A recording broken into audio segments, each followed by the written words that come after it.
Hello, and welcome to Vision 2222, the podcast where we talk with experts, researchers, and leaders in materials and manufacturing, finance and industry, energy, science, and the humanities, both to know what's going on today and to peer into the future. We ask questions that inspire our guests to imagine what our world will be like 20, 50, or even 200 years into the future. And we have a lot of fun in the process. The hosts of Vision 2222 are Mikhail Gladkeek, PhD mathematician, product development veteran, leader in advanced manufacturing and digital inventory management, and science fiction author. Amanda Chady has a PhD in biochemistry and molecular biology, and she mentors early-stage startups in the health sciences, helping entrepreneurs so their dreams can survive and thrive in the real world. And I'm John Marsh, an administrator at a research university where I get a ringside seat to some of the amazing discoveries that will help humanity navigate successfully into the future. Thank you all for joining. It is my pleasure to introduce our guest speaker today, and our guest speaker is Tim Stickelbrucks, Managing Partner and CEO of Serviceplan, Make Americas and Digital Content Innovator and AI Strategist. As a digital pioneer with a strong background in the entertainment, music, and marketing industry, Tim worked in leading positions for international clients and agencies such as Apple iTunes, where he was the pioneer of helping to develop that groundbreaking innovation, but also BMW, Mini, Microsoft, Philip Morris, and others, and including today's Serviceplan Group.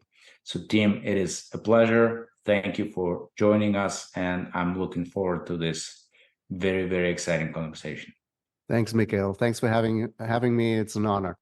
And let's dive right straight into the meat of today's conversation, today's theme.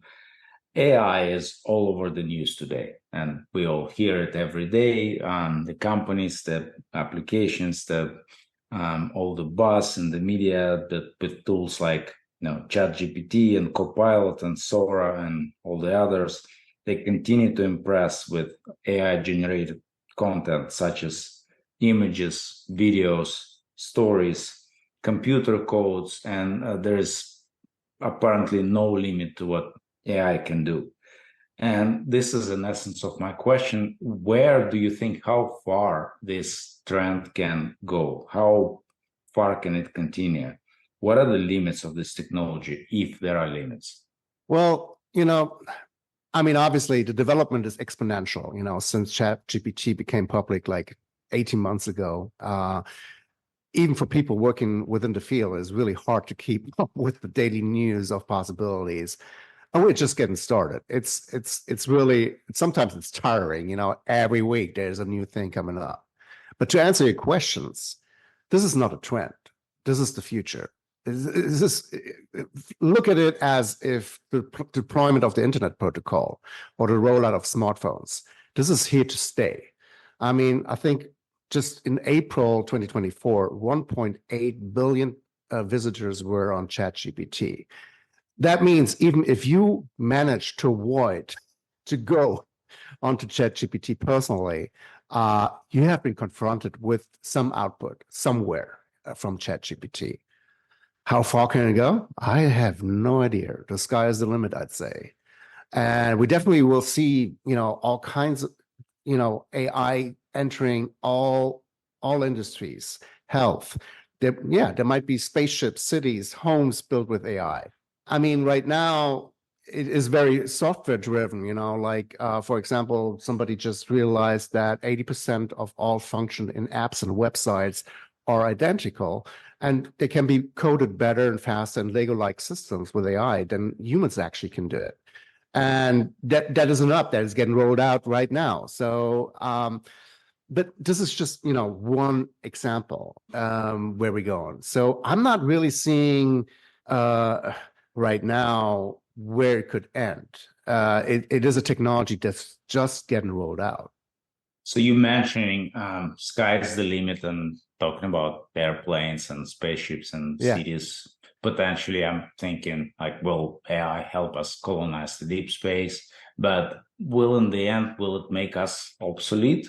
What would be the role? I was listening to a podcast recently. I think it's the latest Lex Friedman's episode with Roman Yampolsky, where he's talking about the existential threat and almost 100% probability that the human race will end very soon by AI, because it's displacing, and then we can't comprehend what kind of decisions AI is making, because that super intelligence is far beyond of what we can understand. What do you think about that, and how do you see the future in that case with that deep space colonization and all of that? Well, the colonization, I mean, as for colonization of deep space, I can probably help on a technical level for us getting us there. I mean, there's still physical obstacles that we have to manage, and maybe AI is not helping us with that. But, having said that, yeah, we might want to get away from this planet as far as possible with the help of AI, to get away from AI. I'm joking. Seriously, I think it is a very important discussion to be had, because right now, I think we're very fascinated by what AI can do. And it seems a little bit like we're not controlling enough what it might do. And there is even, Sam Altman from OpenAI even said, well, we don't really know how ChatGPT works. We got it to work and it produces results, but we don't exactly know how it works. So that's a little scary, I have to say. And so I think this is a philosophical, I think this is an important question, how far do we want AI to come into our lives? The problem is it's already there. The genie is out of the bottle. So unless we kind of like hit a kill button, which is, by the way, a discussion that we're having here in California right now, to have a kill button for AI technology in case something goes wrong. It's not law yet, but they want to introduce it. And I think it's, probably a good idea to have something like that in place. Yeah, we are all in an exploration phase. I don't have the answer for you. Nobody has the answer for you. Even AI doesn't have it. Do you think personally it will kill us all in the near future? I don't think it will kill us, honestly. I mean, how would it even do that, Mikhail? We don't need to know that. We don't need to understand that. And the discussion that I was listening is, they're like, because we can't comprehend the way it makes decisions and the way it works, then the way it will kill us, we can't comprehend that either. I'm just trying to understand with Tim, you can probably expand on this, because my interpretation of AI is that you have these models that are trained and the data is existing. So there's nothing new from it, like new data. It's just generating new ideas from existing data. Is that correct? So if there is any intelligence, it has to be from the pool of existing data that's being trained on it. Does that make sense?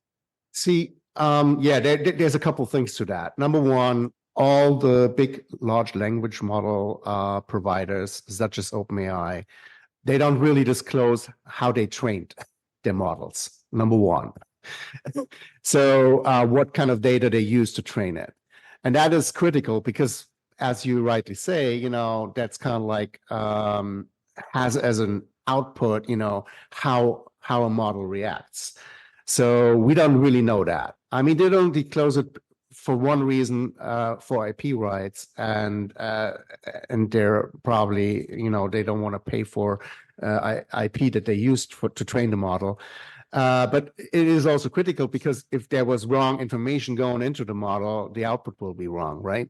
I think that the killing aspect is probably more around the fact that AI models they are starting to do more than just answering questions, but they are actually interacting with applications. So they can control certain aspects of a life, up all the way to, energy plants or whatever. And that probably, can lead to a point where, if an AI is actually operating a technology that is dangerous to humankind, you technically have a scenario where, we could die. I think there's a different question right now before that, because AI, and this is something that we're starting to see with mass layoffs in the tech industry currently, is that if we get to a point where artificial intelligence replaces us in our jobs, and now let's go one step further and introduce robots who work with AI, all right, and they actually can also do manual work. Where does that leave us? Where we as a society will have to decide, what is it that defines us, as humans, and how we want to live in the future. How are we going to make our money? How we, our society model right now will at some point get into a state where if we drive this development without end, it will get very interesting. Yeah, to say the least. Would it make us all obsolete with Right? everything Yes. we do? But the argument is, for example, what's happening with chess today.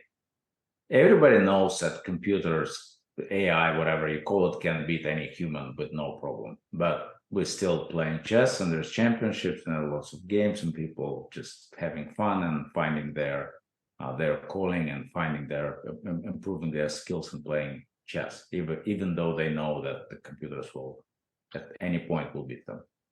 That might be the way it will evolve. Yeah, I agree. I mean, again, I think we as a society have to make a decision. How far do we let AI take over, our lives? What we're seeing right now is something that we always see in tech. It's getting developed by companies who want to make a profit from it. And we have seen that in the past with social media, for example. And we're still discussing to this day how far social media can go. And we're also seeing effects from social media that are not only beneficial, right? Meddling with elections in the world and stuff like that. So it is something interesting because I'm not sure if we're really 100% prepared as a society worldwide for this, because we're seeing different reactions in Europe. There's a stronger momentum to control AI, for example, by laws. We're seeing some of that right now in the United States, and I think we have to react really, really fast. Because if we just go by the fact of what is possible, a lot will be possible, but not everything will be beneficial. I think I agree with you, first of all. And as you said, the genie is out of the bottle. And Right. I don't think we can control it. There is no way it can be controlled. There are natural development laws, and there's capitalism, and people want to make money. They will try to make money with these tools. I think in the end, if there's benefit, it will find its place in the society. Right. Could there be missteps and hurdles and issues? Absolutely. That's unfortunately how many of the technologies develop. But I don't think you can control it. We're not in a totalitarian world government. Not yet. Not yet.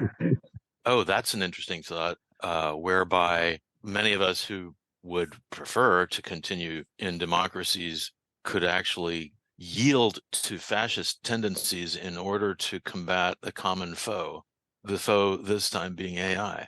That would be interesting. It's an interesting question, an interesting take. And Tim, what do you think? Would you consider AI to be a friend or a foe, or both? It's both. AI is just a technology. Again, we have to make good decisions with it.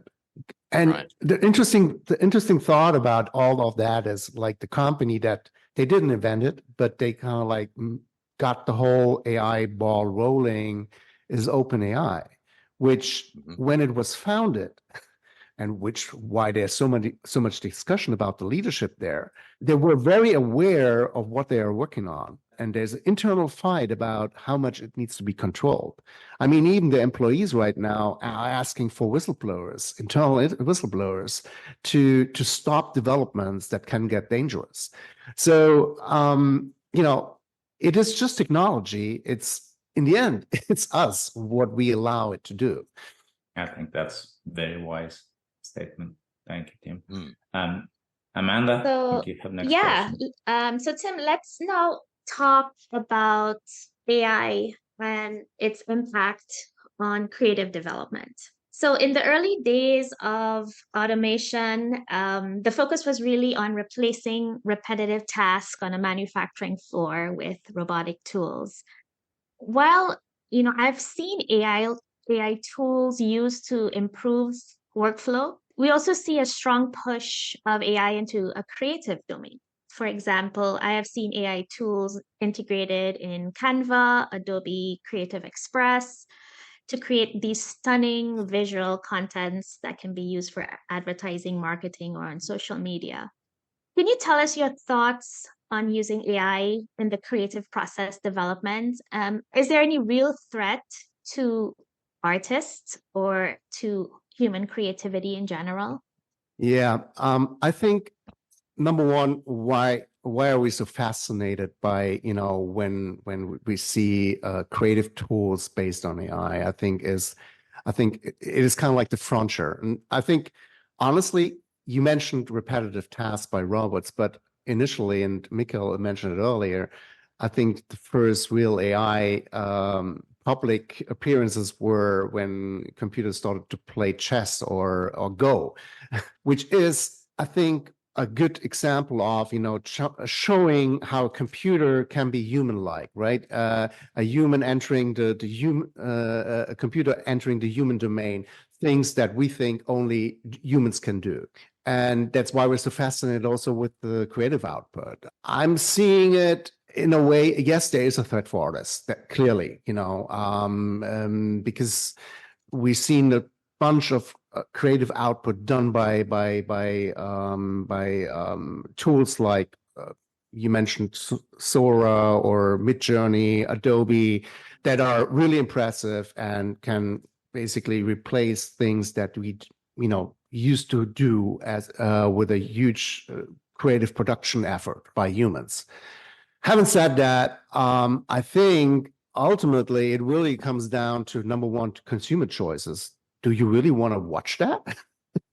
Do we really think it's so original that this is your choice? So right now, I'm more tending to a man and machine approach, meaning that humans are actually controlling this creative process and using those tools as what they are, tools. They're not creating the entire output of it. And most of the stuff that you're actually seeing these days on YouTube or posted everywhere is a collaboration effort, right? The tools are not there yet that they completely can produce a video, for example. So you will create 4 seconds of video and then basically edit it and do things on it in Adobe After Effects or Premiere Pro or whatever your tool is. To optimize the material that you got out of those tools. But everything is kind of like right now, man and machine. I'm seeing the threat, as we discussed earlier, absolutely. But it really will come down to what we want to do with it, what we want to do with these tools. And I don't think that we should, just look at what is possible, but what we wanted to do. There was an interesting quote that I read. I think it's a meme going through LinkedIn these days, where somebody states, "I want AI do my laundry and the dishes, so I have more time to do creative stuff, and not the other way around." Yeah, because that would open up a whole new time space to do creative outputs. But I really like what you said about AI as a tool. And what I get you're saying is that, the tool is there, but it's more, we still need the expertise. We still need people that think like artists, people that think like designers in order to execute these projects. So do you think that this will be a trend that would continue, or you think eventually AI would be such that I would say, hey, create me a video and edit it to 1 minute with, these characters? Is that something that you think it's trending towards? Well, I mean, there's companies. I mean, obviously, Sora is a tool that is getting developed to do exactly that, right? Prompts. Yeah, yes, saw that. Um, give me a video up to 3 minutes. What we have seen and what what has been disclosed by people who worked with Sora is that it's a lot of hit and miss yet. So we're not there yet. But the companies are trying to build something like that. And if you talk to the people behind Runway, they tell you, yeah, our ultimate goal is that you can prompt a feature film movie. Again, is this something that we want? I personally, I'm not really interested in a prompted feature film, to be quite honest with you. But then again, I haven't seen one, so it might be enjoyable. I don't know, but we will get there because there's enough money these days put into this to get to this point. So, as a creative industry, and as a creative myself, I'm more interested in actually maybe using these tools to a certain degree, but stay on top of it. Have the master creative idea reserved to a human being, and and I don't want that to be limited just by creating a great prompt. Right. And so Sora is the only company, and you mentioned another one. Are those the two main competitors that are in sort of video again, AI? news are technically updated by the day. So yesterday I came across a Chinese tool, which is actually publicly available already. It's called Kling, and it does the same thing as Sora. Quality is pretty impressive. I saw a couple of videos that they generated. They're completely photorealistic. It's mind blowing, to be quite honest with you. I have no idea what it was trained on. I don't think has been disclosed what it was trained on, but the output that I've seen, and obviously you always have to take this with a grain of salt because unless you see a live demo where things are getting created, even the Sora videos turned out all to be edited. So I'm careful what I'm Right. you're seeing something. If this is true, if this was really created by an AI without any manual editing afterwards, this is pretty impressive. Right. I saw there was some article about the air balloon as someone's head being right. And that video was edited. That video was edited. Yes. Yes. And I think that was like a whole big deal about and being honest. Yeah, and there's another point to all of this. People who work a lot with those tools will all tell you one thing, that what you get out of an AI tool typically is pretty random, right? So you prompt something, you get something. It might be impressive, but it might not be what you initially asked for, right? Yes. So the way that people get to really impressive results, for example, in the AI filmmaking industry these days, is by prompting, reprompting, and then doing kind of like an human curation process of taking the best bits and pieces and then manually editing that into a piece that really has something. And I'm thinking this is still a lot of yes, you use AI as a helper, and it helps you to maybe democratize, how you can produce video these days, because you take a ton away from costs. You don't need a huge set and stuff like that to produce something like that. Having said that, there's still a lot of human brain power and creativity involved to actually get into a result that you might want to watch. It's not completely automated. On the other side, there's companies who are trying to, eliminate that human factor. You mentioned with Apple, but with media, And movies, you have like, Netflix, you have Right. what? So Hulu, Paramount, Disney, like, all these streaming platforms came on when Netflix was obviously the pioneer.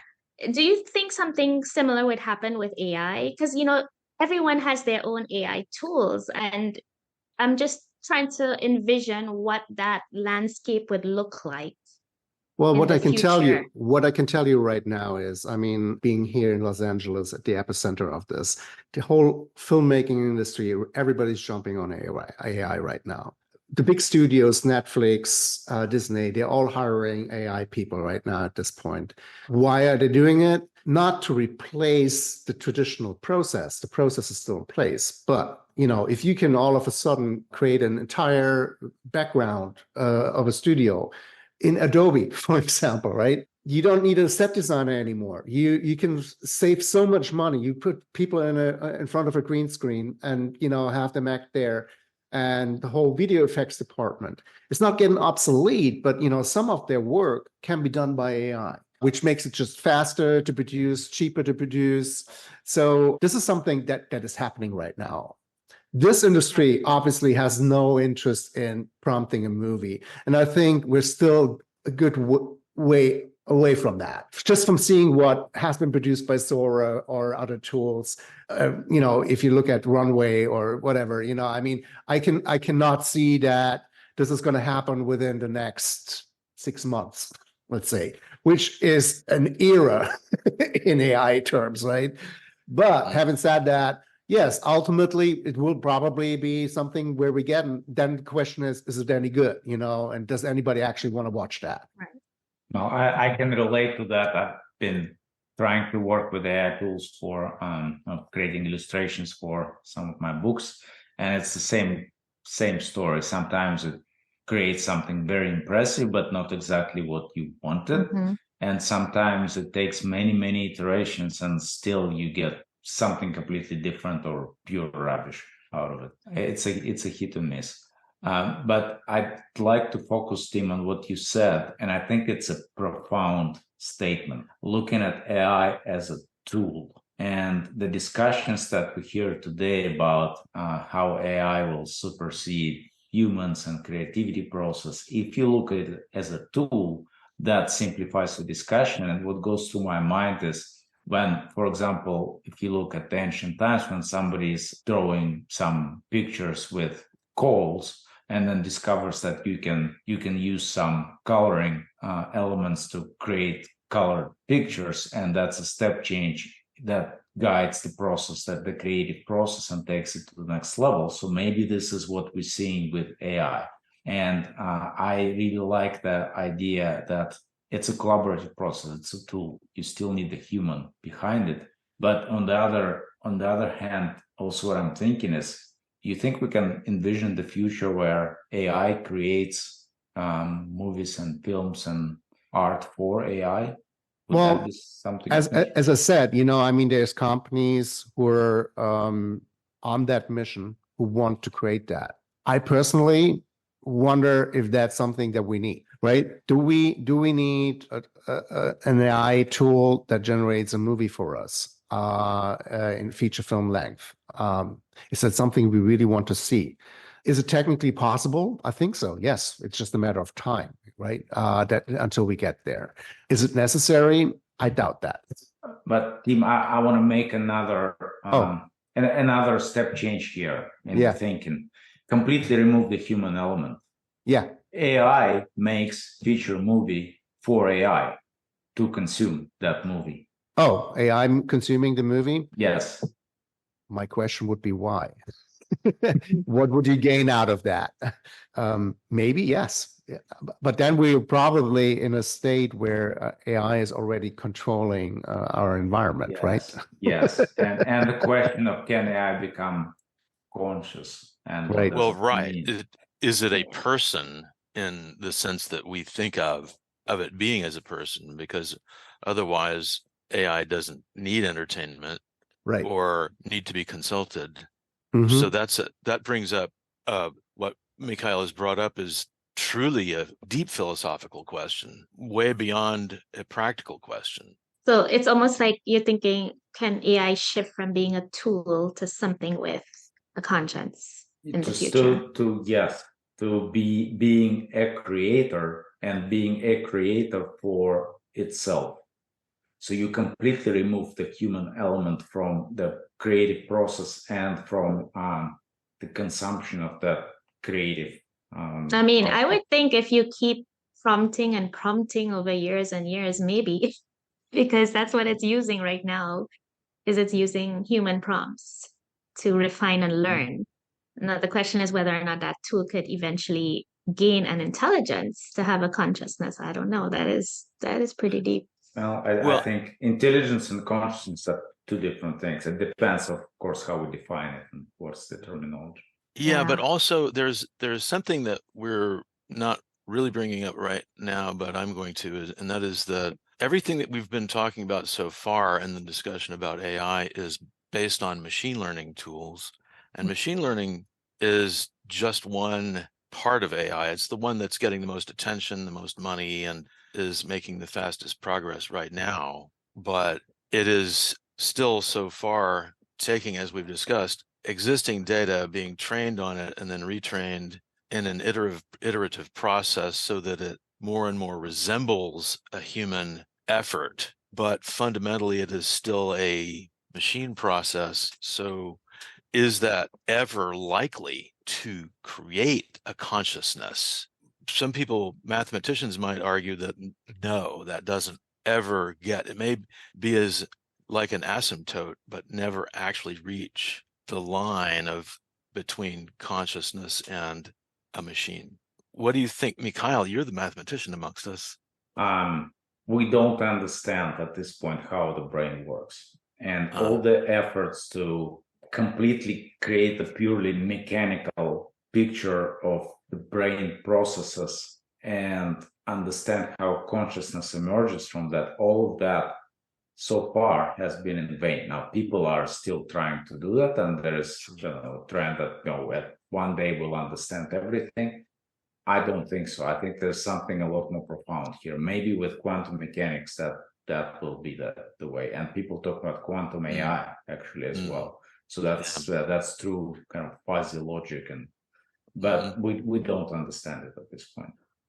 Well, let me jump in and switch focus. It's a related topic, but it's more along the lines of rights to property. And so it goes more to the business and legal aspects of what AI may be producing, and that is intellectual property. So one of the questions is, if you are taking a large data set and using that to produce something, then who has rights to that product? Because if you follow the logic of, or one logic of intellectual property, you would really need to credit all of the input. Well, that's very difficult to do. But on the other hand, when you don't address that topic, then you run into the possibility of, whether intentionally or otherwise, stealing someone's intellectual property. And we have the example recently of, remind me who the actress is whose voice was maybe used, but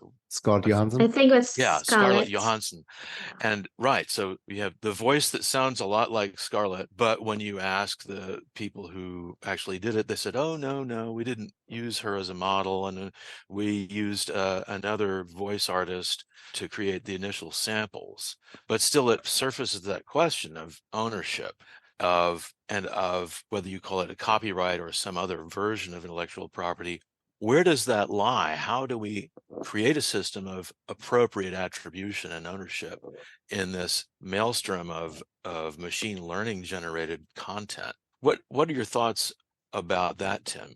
Okay, so you're tapping into something which is the biggest mess of AI these days. Yeah. And it's the biggest problem. And that ultimately might be also the biggest threat to AI. If Sam Altman and OpenAI would have their way, there would be no copyright anymore. Sam Altman actually stated like, well, we cannot build a model like ChatGPT under copyright laws. That's impossible. So you have to give us the right to take whatever we want and ingest it without even paying for it. Some IP owners were clever enough to cut deals with them to get at least some money for what they're what is already probably in the system of OpenAI. So one problem is, what they're taking to train the models. Should there be some compensation for that? And what is the right compensation for that? That's problem number one. Second problem is the output of AI. Is that something that gets a copyright itself? If you ask US lawyers, the common understanding right now is no. If not a human is creating something, there is no copyright. So whatever these machines are creating is not under copyright. Having said that, today, every day, there's probably thousands of songs being uploaded to Spotify and Apple Music that are created by tools like Suno or Udio, and people are just claiming the copyright for it because who will actually ultimately find out about it, how the song was created, right? Yeah. So it's an interesting situation, and we do need, and it always comes back to the same point that we stated earlier. We as a society have to make a decision how we want to deal with this. Now that we have the tool AI, how do we feel about it? Are we feeling that there should be no copyright anymore? And, we just feed those machines everything that humanity created over the past thousands of years, and the output is free for everyone to grab for, I don't know, a subscription fee of $15, $20, or whatever it is? Or do we actually say, no, wait a second, we have to compensate the human beings who were initially behind this, and they actually need to have a share, and there's got to be a way of figuring out how much your input is worth to actually create something that is new, and the new thing that came out of the AI does not have a new copyright, but is actually based on a copyright that was there before. Interesting, not easy to solve. I'm not seeing a lot of movement there. I'm actually surprised that especially, big IP owners right now seem to be waiting and not really acting and not really defending their rights, which is interesting because if you go back like 20, 30 years when the MP3 protocol became public, right? And all of a sudden it was possible to make small files of music, and illegal download sites like Napster, LimeWire, and whatever they were came up. Those IP owners were really fast to act and try to kill that. Right now, I'm not seeing that. Tim, I actually read an article about OpenAI. I don't know if they signed yet, but there's a licensing deal with News Corp, which owns Wall Street Journal, right, and yes. New York Post, right? So Right. they're going to use the data in order to train their models. But on the other hand, I think there's a fight with New York Times that's Right. not giving them the licensing deal. Exactly. So do you know why it's like that? Is there some people are willing, some people are not? But when you gave your Napster example, everybody was ready to jump on. What are some people afraid of? Well, the thing is, I think as an IP owner right now, I think the problem is, are you actually willing to give away your IP for X amount of dollars, knowing that, you might become obsolete because the AI ultimately will generate news articles in the style of Wall Street Journal, for example, going forward. So where you basically you're doing a one-time deal in the end of the day, right? You're selling out. Yeah. But it might be a smart move to do it now and grab the money before it happens anyway, right? So I think that's the dilemma of IP owners these days. Do I allow this and ultimately, go against my own business by doing so, but at least I get some money for it, or do I try to prevent it and fight it? But it's also a question of whether regulations will catch up with that. just like with Napster, right? It was Yeah, Wild West for a exactly. while, and then It was a Wild regulations West. were up. Exactly, Mikhail. It was a Wild West in Napster days, and then legislation caught up, and they were bringing them down, and it became really expensive to host illegal downloads. Yeah, People were going to jail. Yeah, and then Lars Ulrich took a fight to Napster, right? The same thing could happen here. But my perspective as a consumer, for example, and I don't know how many people are like me. For example, I listen to a specific band. I know there is a radio that plays 24/7 songs that are created by AI in the style of that specific band. Me as a consumer, I'm not interested in listening to that station. I don't want to listen to it. It's kind of similar. Sometimes it's good, sometimes it's not very good, but I would much rather listen to the actual band. Maybe I'm in minority here, maybe not. That's something else.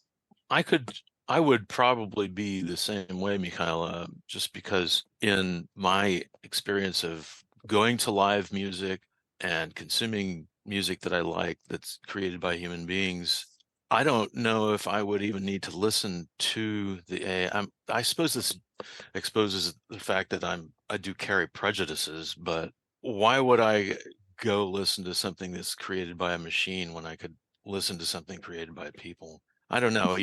I sympathize with what you're saying, but then as the words come out of my mouth, I'm not so sure.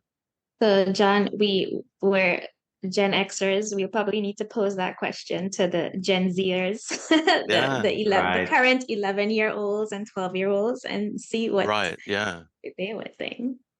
Tim, what do you think? Do you think regulations will catch up with this trend? I don't think that the future where we let companies like OpenAI just step onto everybody's IP and completely ignoring all of that would be a good one. No, I agree. I know that it's not popular to ask for legislation, but I think here it is needed, because going back to my example of social media, which is largely not, controlled, and we're already seeing side effects that are not wanted, right? And legislation is slowly catching up, but it's taken decades to catch up, to be quite honest. I think we don't have the time with AI. We have to move faster. Right. That's interesting. It's an interesting thought, thinking about social media and it being slow in comparison to something else, because it seems fast to a lot of us, but simply because of the technology itself, AI is moving really fast. Right. The other solution could be to let AI drive legislation as well.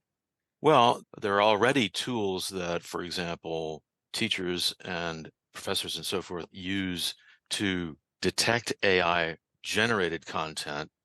And there's a whole dialogue, or there's a whole conversation in education about, well, on one hand, we want students to be able to learn how to do the things for themselves. But on the other hand, as inevitable as it is, maybe we just need to make sure that they're using it as a tool mindfully. Hello? Yep. I wasn't sure if there was a question with this. Right. Everybody's digesting what you said, John. Well, no, I'm wondering, because John, I subbed for like language arts for 6th grade recently, and they were talking about resources, where to get resources, online, Britannica, Wikipedia, whatever. And on each slide that the teacher gave me had AI with a /X across it. And, this was the message being shoved on 6th graders, like, do not use AI for your projects. Do not use AI for your projects. So I wonder if that's the best approach right now. And I know that you don't want copyright or plagiarism. So I'm just thinking, if that's what we want, do we want our students to just ignore it right now and then when they get out of school use it, or try to use it in an ethical way? I don't know. I'm just throwing out ideas there. Yeah. Well, on one hand, I would say that if you just say no, that's going to be just as effective as telling teenagers not to have sex. They need to be armed with knowledge.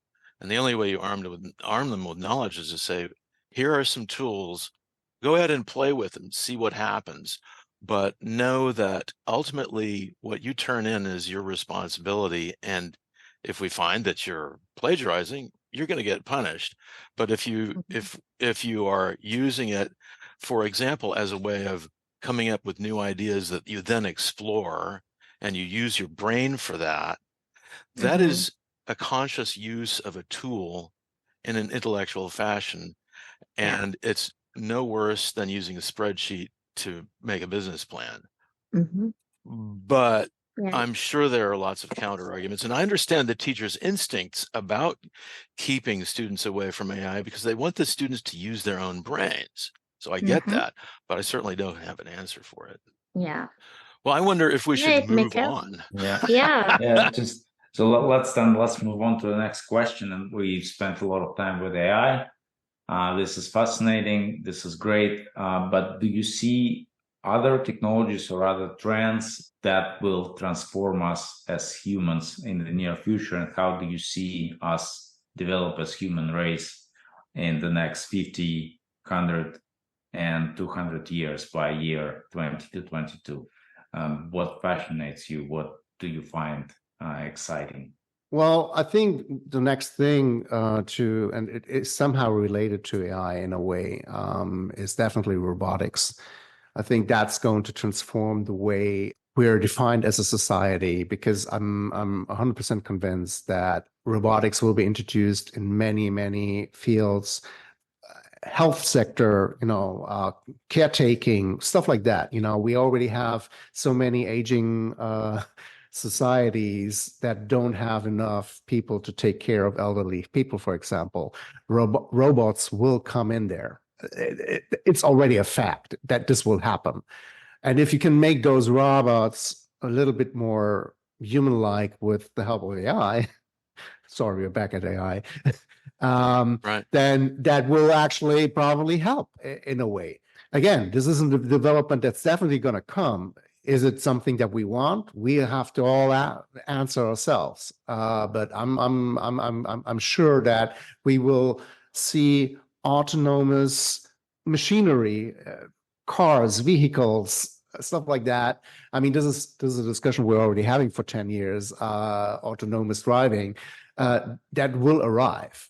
Yeah, and taking that further, the robots and autonomous devices, they don't have to be human-like. They don't have to replace the tools that we currently use. So think about miniaturization as well. Things like, can we send spaceships of the size of a molecule to colonize deep space? So it's a lot easier to accelerate smaller pieces, right, of matter. And if we could do that, then maybe we'll gain something very quickly. So that trend in autonomous devices, it's very broad, and the applications are, I think, immense. I agree. I'm going to switch gears a little bit, Tim, because I want to talk a little bit about your professional journey and the part where you consulted with Apple for a special editorial programming of iTunes Store in Germany from 2005 to 2011. So iTunes really revolutionized playing music, storing music, having a library of music on the go. And it's one of the most remarkable business models that, Steve Jobs came up with. And it really stopped these unlicensed music distribution that we discussed with Napster before. Do you think, well, first, are there any lessons that you can share with our audience about your time and experience working with the iTunes Store in Germany? And are there any sort of creative domains that are similar that will be transformed using the AI trends that we discussed here? Yeah, sure. So I think the most important lesson that I learned why iTunes was so successful, other than just creating a straightforward client-centric and legal distribution model, was the meticulous approach, editorial approach to the offering. So when Apple got into this, they understood that they are a software company and a hardware company, but not a music company. So they invested a lot of money into people and into knowledge, understanding what the music industry is about, the tastemakers, the artists, the fans, to learn all about that and create a top-notch experience for that. So they invested into the human mind, to be quite honest with you, So to really get a deep understanding, and every product that was rolled out on Apple iTunes was a process that was challenged internally over and over again. Is this really the best offering that we can do? Should we, if we created an essentials list, that was not one person coming up with, oh, these are the top 10 songs that this artist define. It was, yes, one person started, and then another person, then another person, then another person challenged that. Why is that song in that position? Why is it on number 3? Stuff like that. So to really make sure that whatever was rolled out was really the best that you could offer. And I think that paid off. And thinking about, what's happening today, as we discussed earlier, I think other creative industries, I think the creative industry in general, yes, there is a fear AI can replace you, but it is all about man and machine, in my opinion. As long as a human is actually defining the output and has the creative vision, because honestly, that's something right now I'm not seeing in the AI field, that there's really a vision. AI is reacting to a prompt and creating something on training data, but it's not, and we might get surprised by the randomness of what we're seeing, but it's not a creative vision that we're getting out of AI. So that still needs a human. And so that's where I think the chance for the creative industry lies these days. I really like what you said about what iTunes did is invest in the human mind. And, it just really shows that they were trying to understand their customers, the segments of people in order to make a product offering that innovative, successful, right? And another thing I liked what you said is with the AI is humans define the output and humans have the vision. And I think that's so important to really take away from this conversation is like, yes, AI is the tool, but the humans, they have the vision. And in that vision, they're able to define and prompt. Yes. So thank you. John, you can take it away. Yeah. Now we make another gear change in this part of the conversation, in which we truly ask you to tax your imagination and think about the future. So to set it up, think about, do you believe whether actual time travel is possible? Is it forward, backward, only one, both ways? And then thinking about whether you believe that is technically possible, imagine that it is, and say what you might do if you had a chance to make one trip. And by the way, we let people come back. So if you could go backward and forward, where in time would you go and why? But first, do you think it's possible? So my best guess is that time is just another dimension. I mean, this has been, discussed all over, and I tend to agree with that. In which case, it can be traveled in all directions. I'm afraid, as humans, we're not able to do those trips, at least not yet.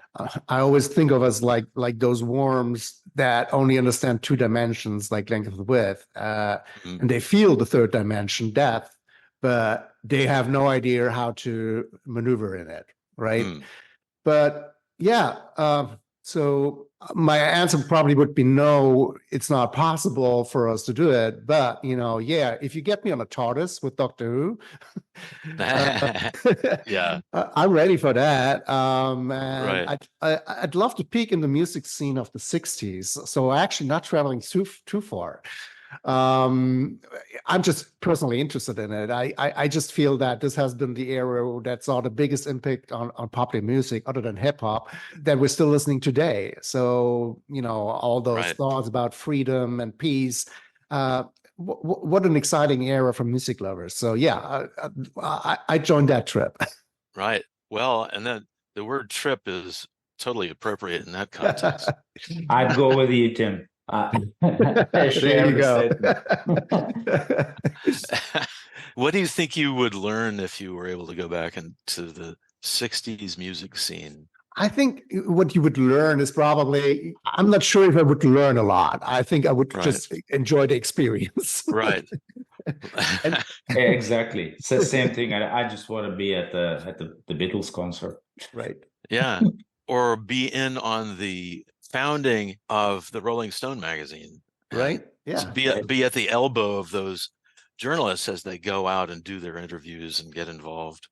So sorry, John. No, I have to ask. Tim, you mentioned the analogy with worms and time being another dimension that we don't feel. Do you think AI can do that? Feel that dimension and cross that boundary? Honestly, I doubt it, because everything AI is based on what we put in as humans. And if we don't understand it, I have a hard time believing that AI will solve the puzzle. Having said that, I mean, we're in early stages of AI, and we don't know what AI will be capable of going forward. And will it even, at some point have a consciousness and be completely autonomous? We don't know that. Mm-hmm. To be honest with you, I hope not.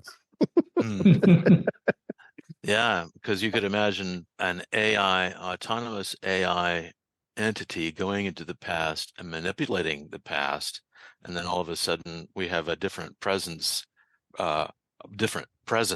that maybe we don't want. Well, maybe it did. Well, right, but who's to say? Depends on how it's programmed, but then if it's programmed, it's not autonomous. Well, what I'm saying is maybe this has already happened. Oh. So yeah. there is a nice movie from Mr. Kubrick, you all know, that actually features an AI that develops a consciousness. And by that movie, I don't think that this is something to be desired. Well, yeah, certainly the way it ends, the movie ends pretty ambiguously. For those listeners who aren't up on this, that would be 2001: A Space Odyssey, right? Right. And it goes all the way from the discovery of tools to an entity somewhere in the clouds of Jupiter that is trying to learn and birth itself, in a sense. Well, this has been a wide-ranging conversation, even if we think of it as being bound by a conversation about AI, but we really have covered all kinds of aspects of it, from will a machine, in the sense of software and hardware, become conscious?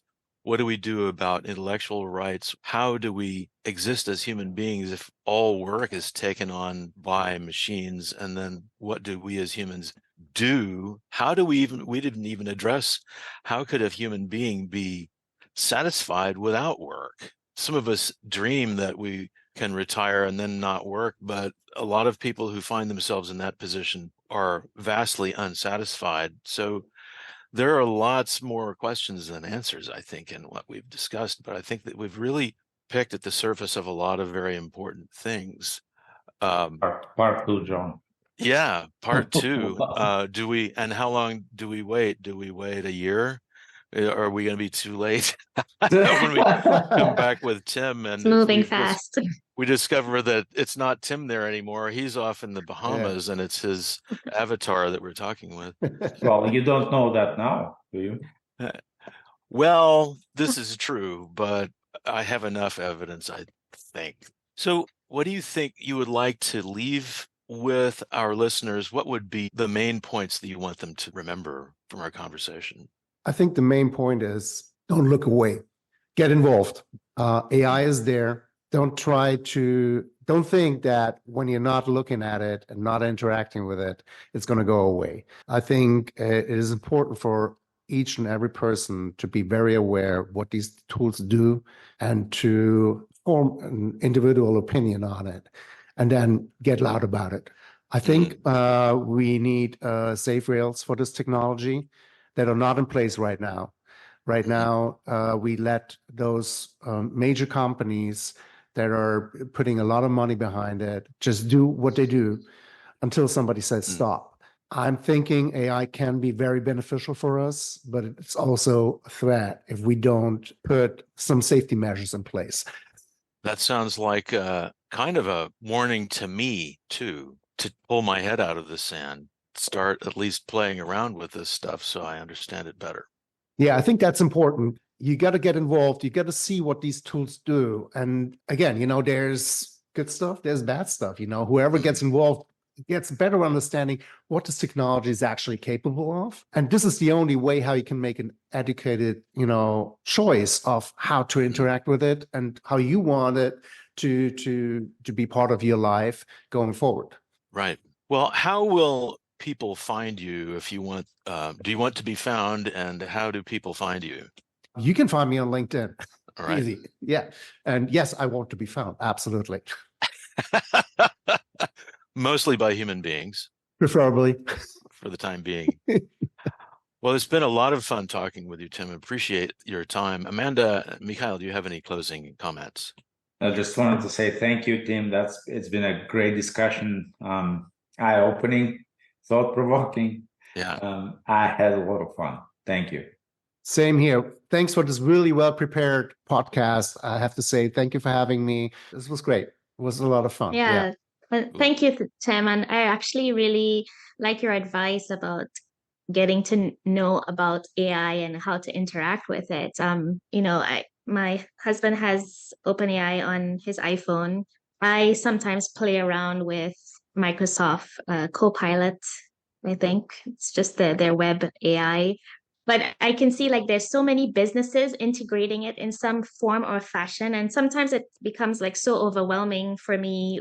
Do I use it? Do I not? Do I pay for it? Do I not pay for it? So I like that advice of us just trying to understand it. That really touched a nerve. Thank you so much for absolutely for all your conversation. In I think 4 days, Apple is going to roll out AI on their devices. That's going to be interesting to see. They're always the more cautious ones, right? They have a history of not just jumping onto something, but actually looking at it and then trying to make it actually better. And so it will be very interesting to see what they would do with it. So fascinating. Thank you so much for the conversations we had. Absolutely. Very welcome. Oh, thank you, Tim. Thank you for listening to this episode of Vision 2222. And if you enjoyed what you heard, please like, subscribe, and share with your friends. Our YouTube channel is called Vision 2222 Podcast, all one word. We're also on Podbean at vision2222podcast.podbean.com. Again, Vision 2222 Podcast is all one word. Thank you for listening to this episode of Vision 2222. And if you enjoyed what you heard, please subscribe, like, and share with your friends. Please also comment, and we'll do our best to respond.